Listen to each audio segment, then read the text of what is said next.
a decade ago. It's a character that should have learned his lesson about growing legs even further back than that. And it has a camera that doesn't seem to realize, dude, we fixed cameras in 3D platformers like a long time ago. This game's so bad and boring, I'm not even sure what year it is. I feel like an abduction victim who's lost time. I don't know where I am anymore, and I think there's something in my neck.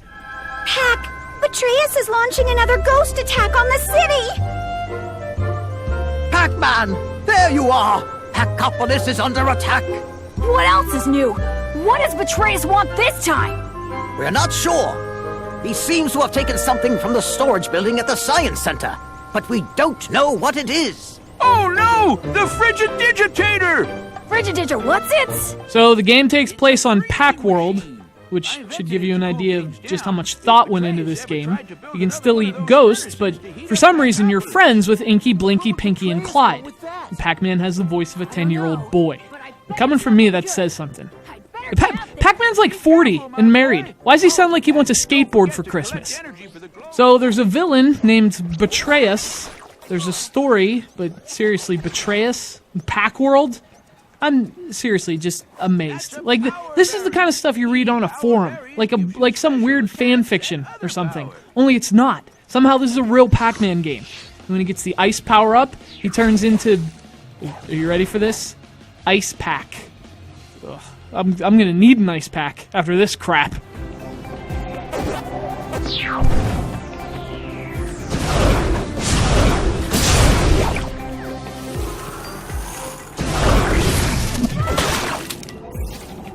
Anyway, objectively speaking, this is a 3D platformer.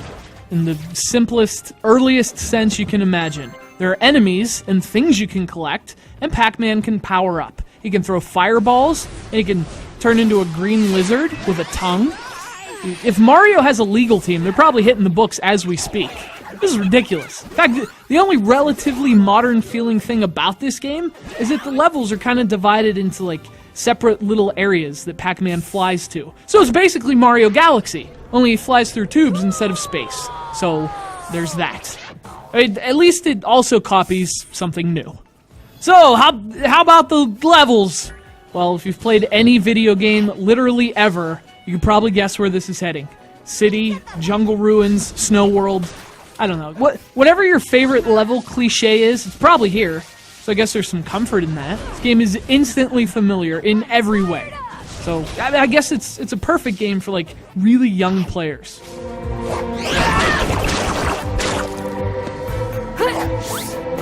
Time to blend in! And, you know, to be fair, it does play well. You know, the design is just completely uninspired, but the game's mechanics are at least okay. The controls are fine, the abilities work like you'd expect. The only frustration in terms of the gameplay comes from just that awful camera. You'll fall from ledges and take damage from enemies you didn't even see, and that sucks. But for the most part, there's no serious problems with the controls or the mechanics. They're perfectly functional and perfectly boring.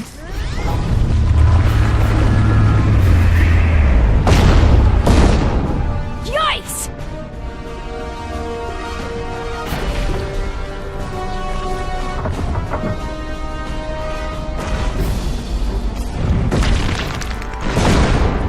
I mean, this is pretty clearly a kid's game, so I guess your view on this game depends on your expectations from kids' games. If you think kids can't discern an objectively good game from an objectively poor game, then you probably won't see a problem here. It works, it's unoffensive, but I mean, it's generic on a pretty stunning level. I mean, this is paint-by-numbers game design.